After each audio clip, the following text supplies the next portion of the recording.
está como... Comunicador. Sí, y muy molesto con cosas que está viendo que están pasando. Y quiero que toque un poco con Adrián Cormillot de lo que va a ser la extensión de la cuarentena en principio, ¿no? Doctor Conrado Stor, ¿cómo le va? Buenas noches, muchas gracias por esto. Buenas noches, Mariano, y saludos a todos ahí. Excelente. Te hablo de lo que comentabas recién. Sí, señor. Mirá, molesto no, ¿eh? La verdad que las medidas hasta ahora han sido acertadas. Tanto el aislamiento temprano, aquel 19 de marzo, hoy jueves se cumplen 5 semanas. Sí, señor.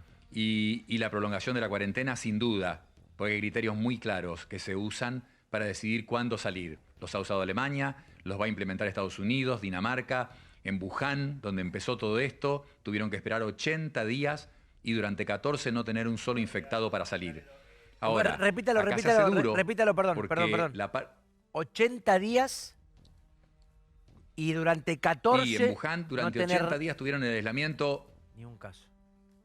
Exacto, aislamiento muy estricto, totalmente, nadie salía y tuvieron que esperar 14 días sin un solo infectado por día para decir levantamos o relajamos progresivamente medidas de aislamiento. Siempre hay criterios, no es que uno diga relajamos sin ningún parámetro. Pero acá preocupan un par de cosas. A ver. El personal médico que se ha contagiado, lo hemos escuchado todos en las noticias, los geriátricos, porque para el número moderado, yo diría, de infectados que se miden y que se cuentan todos los días, esos dos fenómenos llamaron la atención y lo que muestran es que la diseminación del virus es significativa, lo cual es esperable. Datos de Estados Unidos, que están haciendo ahora el testeo rápido para ver justamente cómo se disemina el virus, muestra que quizás haya 30 a 50 veces más infectados que los que se cuentan con el test usual, con el lento. El otro factor que preocupa es Brasil.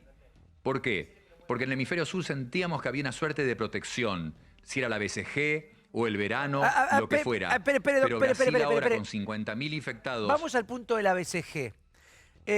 La verdad, acá la curva no explota, está aplanada, eso es una verdad. En casi toda América. Las terapias intensivas no están explotadas en la Argentina, eso es otra verdad. El tema de la BCG, ¿lo puede explicar por qué a lo mejor nuestra famosa BCG nos puede estar salvando de que esto se propague espectacularmente? No es seguro, es alguien, epidemiólogos del hemisferio norte notaron eso enseguida, que en los países que se usa BCG por la tuberculosis, parecían haber menos casos, pero eso puede ser una falacia. Parecía eso, en Irán pasó lo mismo, que empezaron la vacunación en los 80 y la gente más joven, había menos casos, en los más grandes más, los que no se habían vacunado. Claro. Nosotros en América la mayoría tenemos la BCG. Como sabemos que esto no solo protege contra la tuberculosis, sino contra otras bacterias y virus, se podía asignar un valor de protección. Pero de nuevo, 3.300 muertos en Brasil, vieron el caos que era Manaos, el presidente que no propuso y no dijo, no tomó las medidas que se tomaron acá de aislamiento estricto, al contrario, dijo que esto era una pequeña gripe. Sí. Entonces, da un poco de temor estos factores que yo estoy nombrando, porque además estamos yendo hacia el invierno. Claro, el tema de la temperatura. También hay un infectólogo que vive en Francia, se llama Goldschmidt, no sé si lo ha escuchado. No es infectólogo. No, es un periodista que escribe libros, sí, es microbiólogo. Microbiólogo. No es médico tampoco. Microbiólogo. Es especialista en fármacos y en microbiología, o sea, el tipo labura en el campo. Bueno, pero Goldschmidt ha tenido como una... Que lo diga el doctor pero le bajó un poco el precio. Arrancando no es médico. El falso médico. No, pero hizo una nota con varias notas desde antes. Sí, pero están pegando fuerte. Ayudo a este hombre. A Goldschmidt, desde febrero para acá. Ahí está, sí, doctor. Sí, Stoll.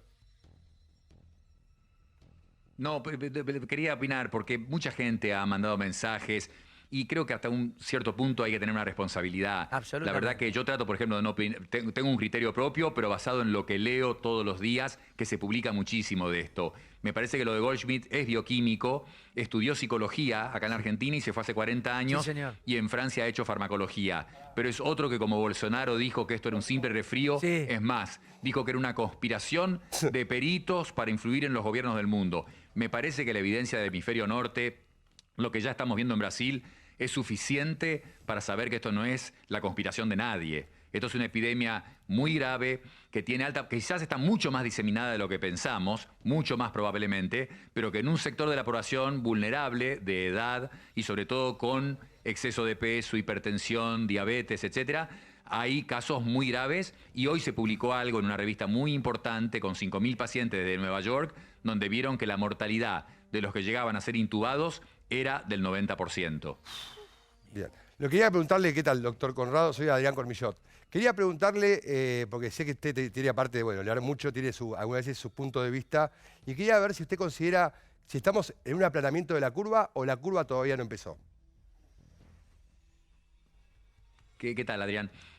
No, bueno, ese es el problema de la curva plana, en que sigue subiendo, va a seguir aumentando y lentamente. Y lo que llamamos pico, que pico suena a muchísimo Sí, o señor. suena a Sí, Italia, señor. Eso. no va a ser así. Pico va a significar, acá va a ser sinónimo de que vamos a tener el máximo de pacientes.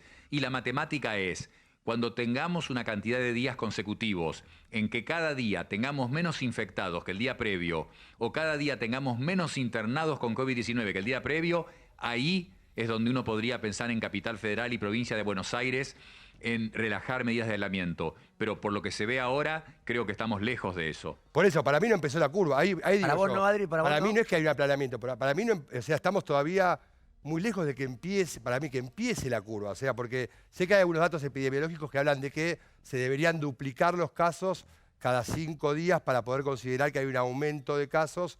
Y bueno, acá se ve como un estancamiento, como que no hay un arranque de la curva. Esa es mi sensación, quería saber cuál es la tuya.